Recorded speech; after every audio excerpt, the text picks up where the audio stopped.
Hello friend, welcome back आपके अपने YouTube channel शिक्षा मंत्रा में। मैं हूँ पे सिंह।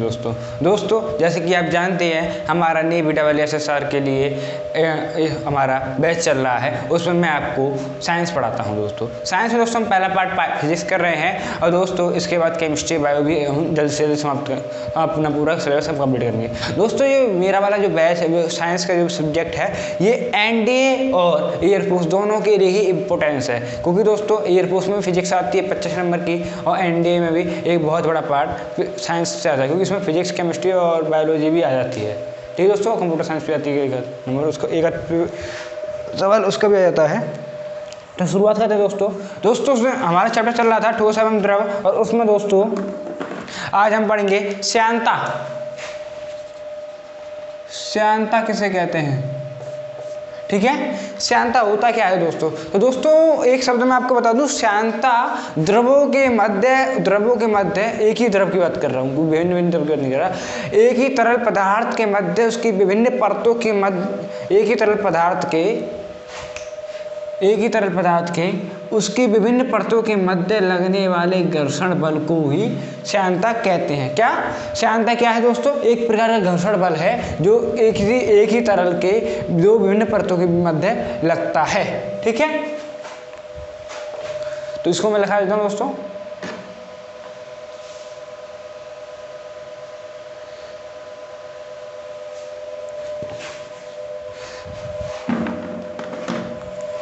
श्यानता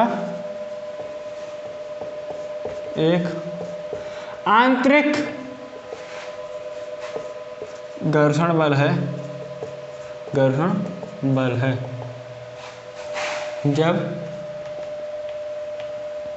किसी तरल की एक परत उसी तरल की द्रव कह सकते हैं कि दूसरी परत पर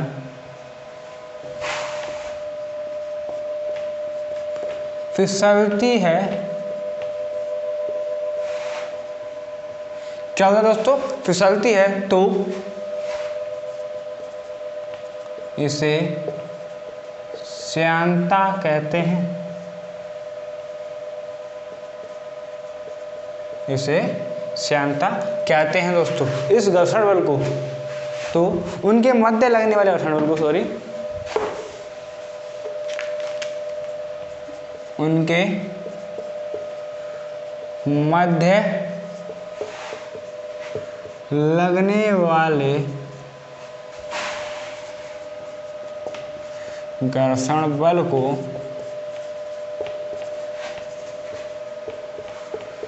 श्यानता कहते हैं।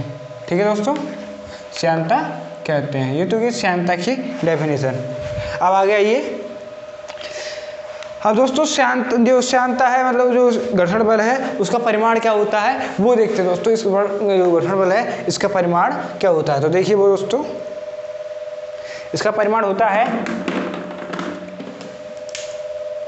F बराबर plus minus eta A delta B upon delta Y. Delta B upon delta Y क्या हो सकता है दोस्तों? यहाँ पे जब भी किसी स्टक की चीज रखे तो वो 95% तक क्या होती है दोस्तों? प्रवणता होती है, और वी वेलोसिटी को रिप्रेजेंट कर रहा है, इसीलिए ये है वेग प्रवणता होगी। ईटा श्यानता गुणांक दोस्तों, ईटा श्यानता गुणांक। और दोस्तों जो हमारा ए है, वैसे एफ का मात्रा जो अगर आपसे पूछो तो एफ का मात्रा क्या होता है? एफ का मात्रा न्यूटन ही होगा। ठीक है, लेकिन दोस्तों यहाँ पर हमारा ए क्षेत्रफल को डिनोट करता है। ठीक है, अब दोस्तों एक और आता है इसी में सीमांत वेग का फॉर्मूला आ जाता है कई बार। इस पर दोस्तों कैसे टाइप के क्वेश्चन आते हैं वो मैं आपको बता देता हूँ। पहले सीमांत वेग बी बराबर क्या होता है वो मैं आपको जरा बताता हूँ दोस्तों। ठीक है, सीमांत वेग बी बराबर 2/9 R square rho minus sigma जी अपॉन ईटा। इसमें शायद क्वेश्चन आया था दोस्तों, यदि बाकी मूल अगर मान लीजिए किसी वो गुरुत्व बल का मान बढ़ा दिया जाए तो सीमांत वेग का मान घट जाएगा या बढ़ जाएगा, तो उसमें हो गया बढ़ जाएगा। दूसरी बात, यदि किसी पिंड की त्रिज्या को बढ़ा दिया जाए तो सीमांत वेग का मान घट जाएगा बढ़ जाएगा, तो उसके लिए है दोस्तों किस अनुपात में बढ़ेगा घटेगा, वो भी इसके लिए, ये सब है। ठीक है, तो इस पर इस टाइप के क्वेश्चन ज़्यादातर आते हैं। वैसा कोई क्वेश्चन नहीं आता कि इसको पूरा सॉल्व करने के बाद होता है वो सब कुछ नहीं। ठीक है दोस्तों,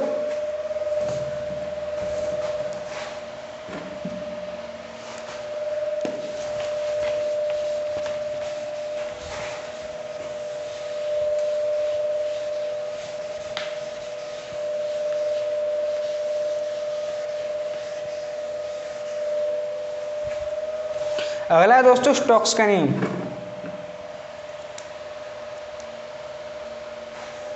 स्टोक ने क्या बोला कि मान लीजिए किसी द्रव में पानी भरा या कुछ भी, उसमें 8 जगह का कोई गोला, ठीक है, 8 जगह गोला, जो इस द्रव का वो क्या नाम है, कह सकते हैं आप घनत्व सिग्मा है, 8 जगह गोला v वेग से गिरता है, तो द्रव पर ऊपर की ओर एक बल लगेगा। उस बल का मान के लिए स्टोक ने एक नियम दिया, मतलब एक बल के मान के लिए वो फॉर्मूला दिया, उसी फॉर्मूले को स्टोक का नियम कहते हैं दोस्तों। ठीक है, और मानना यहाँ पे क्या कि ईटा इस द्रव का की श्यानता गुणांक कह सकते हैं, श्यानता है वो भी कह सकते हैं आप। आइए, ये क्या है, स्टोक्स का नियम।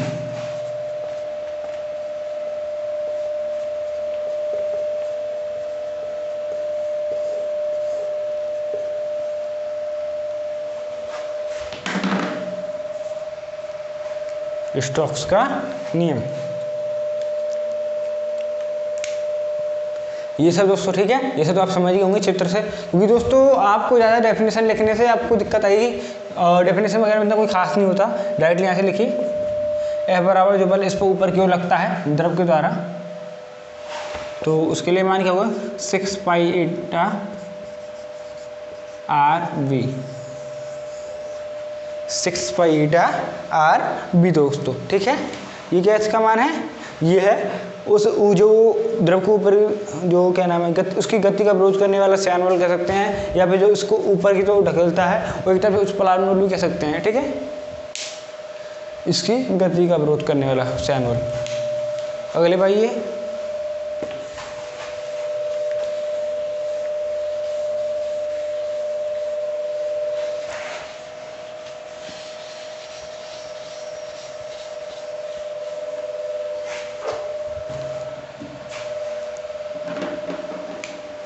बर्नौली प्रमेय।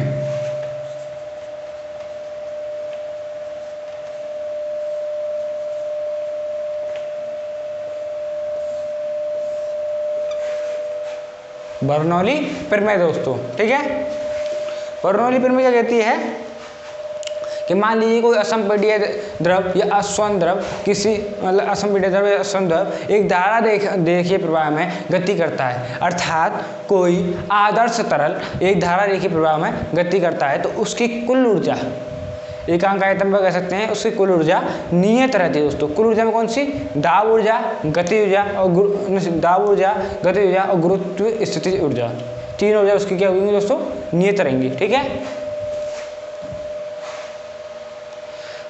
कुल ऊर्जाओं का योग कुल ऊर्जाओं का योग नियत रहता है।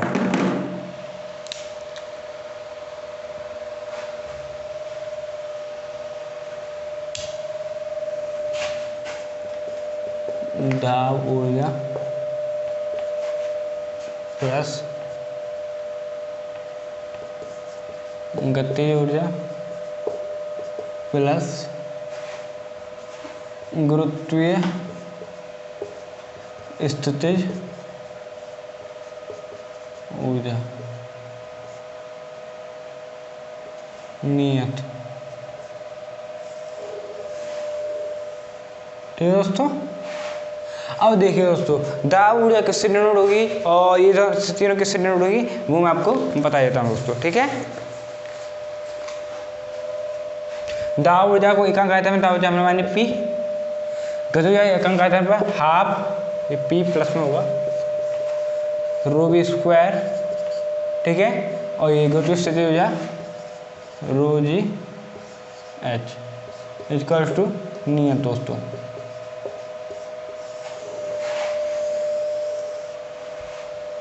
ओके दोस्तों,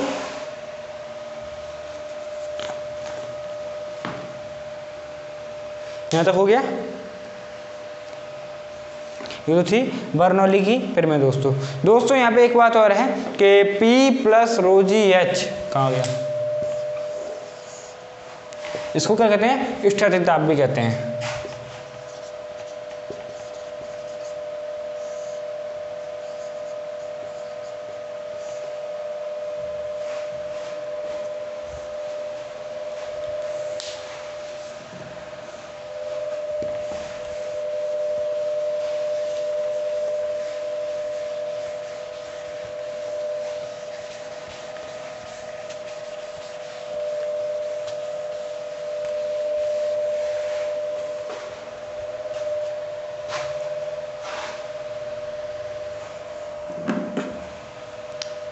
अब दोस्तों एक बात और है कि बर्नौली प्रमेय की जो बर्नौली प्रमेय है उसके उदाहरण क्या क्या है दोस्तों।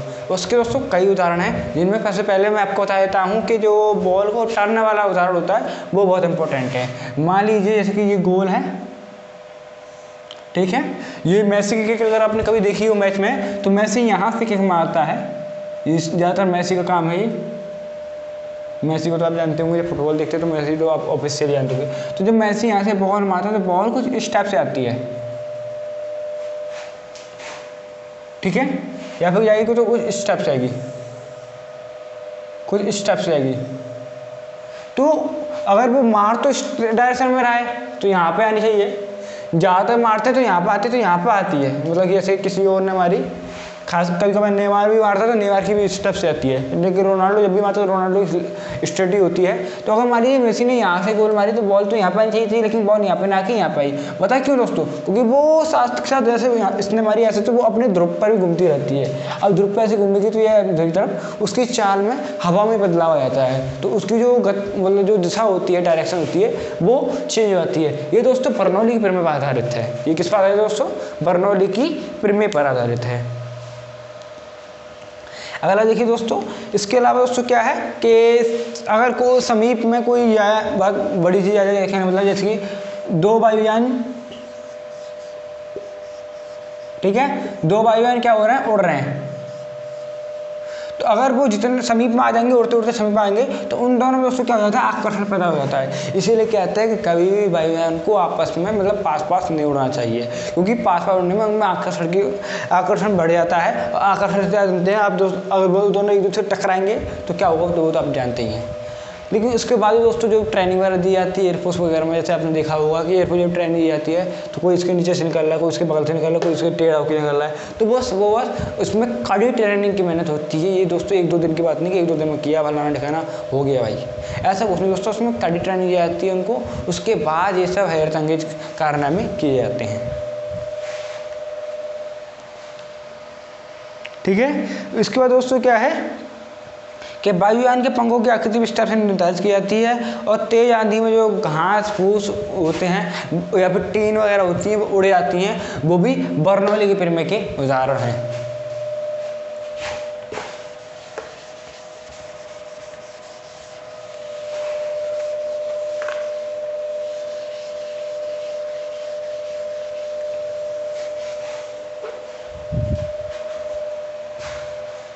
अगला दोस्तों क्या, पृष्ठ तनाव।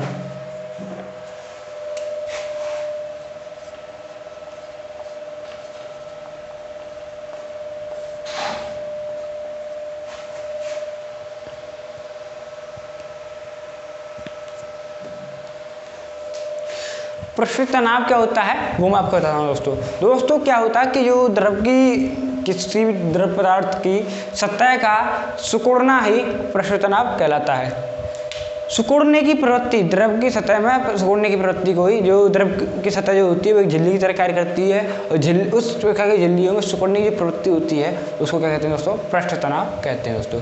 अगर वैसे मैं कहूँ, वैसे डेफिनेशन में कहूँ तो डेफिनेशन के स्टेप्स होगी कि किसी द्रव का वह गुण जिसके कारण द्रव की सतह तनी हुई झिल्ली की समान व्यवहार करती है और न्यूनतम क्षेत्रफल प्राप्त करने का प्रयास करती है। न्यूनतम क्षेत्र क्या करने का प्रयास करती है दोस्तों, प्राप्त करने का प्रयास करती है। उसको, इस गुण को दोस्तों क्या कहते हैं, पृष्ठ तनाव कहते हैं। तो आइए ये भी लिखा देता हूँ आप, ये इंपॉर्टेंट डेफिनेशन है इसलिए इसको लिखाना सही रहेगा। किसी द्रव का वह गुण जिसके कारण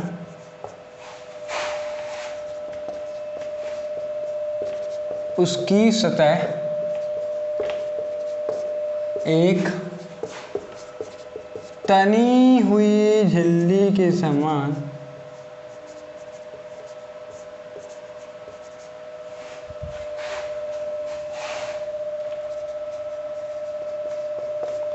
व्यवहार करती है, ठीक है, एक तनी हुई झिल्ली के समान व्यवहार करती है एवं न्यूनतम क्षेत्रफल पाने का प्रयास करती है।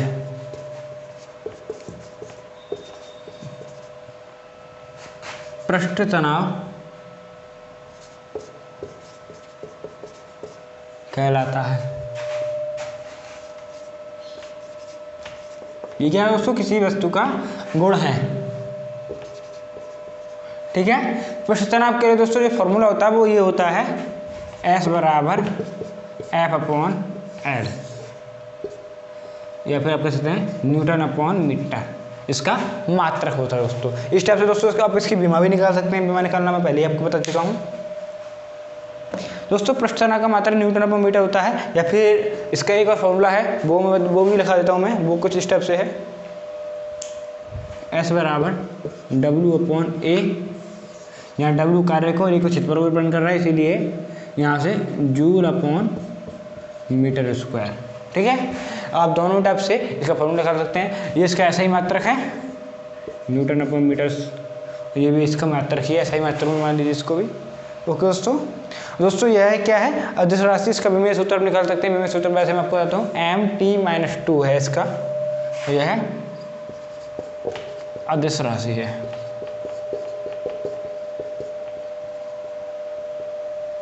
ठीक है दोस्तों,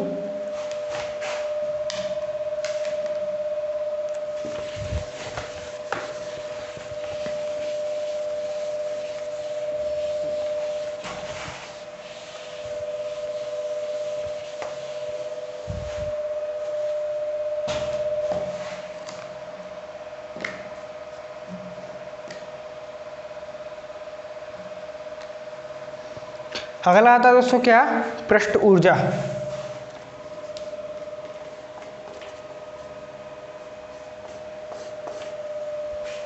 द्रव की सतह के जो अणु होते हैं उनमें उनमें आप कह सकते हैं व्याप्त स्थिति ऊर्जा को ही द्रव की पृष्ठ ऊर्जा कहते हैं दोस्तों। दूसरे शब्दों में कहें दोस्तों तो वो कुछ इस टाइप से कहेंगे कि द्रव के अंदर से किसी अणु को द्रव की सतह तक लाने में किया गया आंतरिक कार्य ही द्रव की पृष्ठ ऊर्जा के रूप में रूपांतरित हो जाता है। ठीक है दोस्तों, तो ये लिखने में इतना इम्पोर्टेंट है या नहीं, तो आप डायरेक्टली देख लीजिए। स्थिति ऊर्जा बराबर क्या कह सकते हैं कि अब कह सकते हैं कि पृष्ठ की स्थिति ऊर्जा में वृद्धि लाने में क्या कार्य रही स्थिति ऊर्जा के बराबर होता है, अर्थात पृष्ठ की, ये वाला मार्कर सही नहीं है,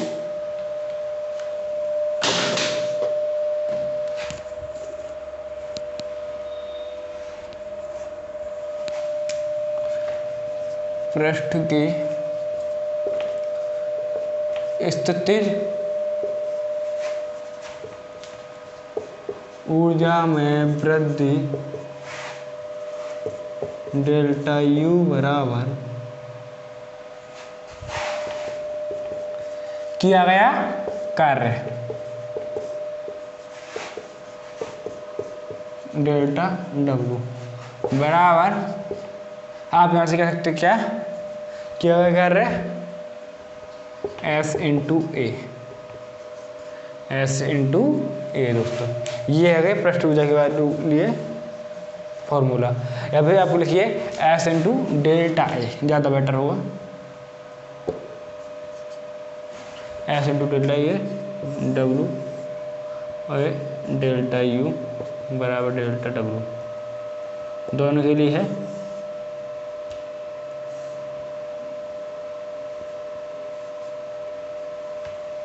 ठीक है दोस्तों,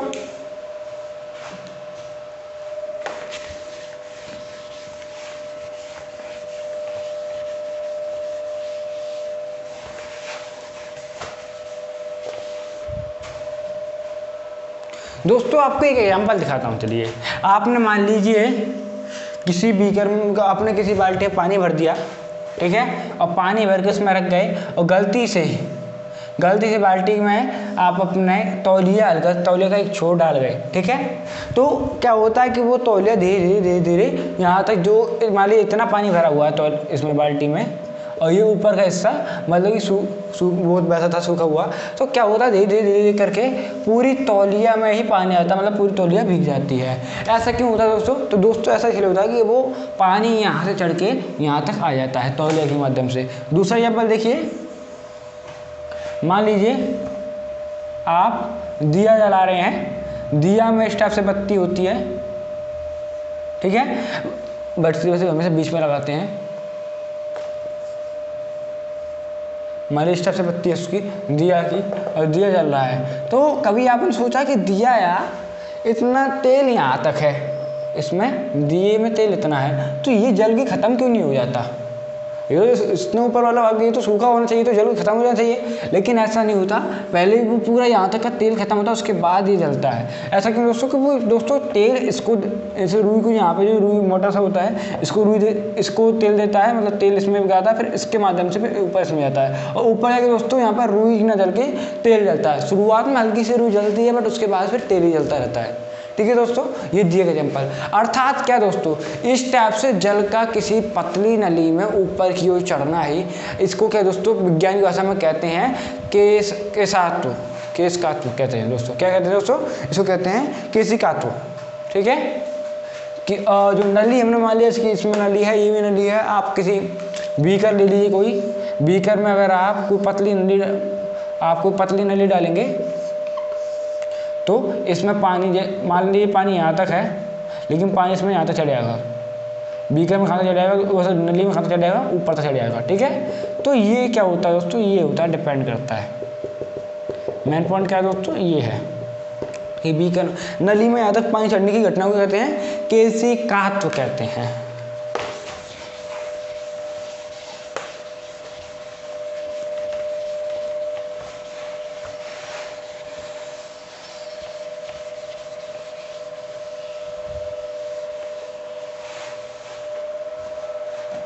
केशिकात्व कहते हैं दोस्तों।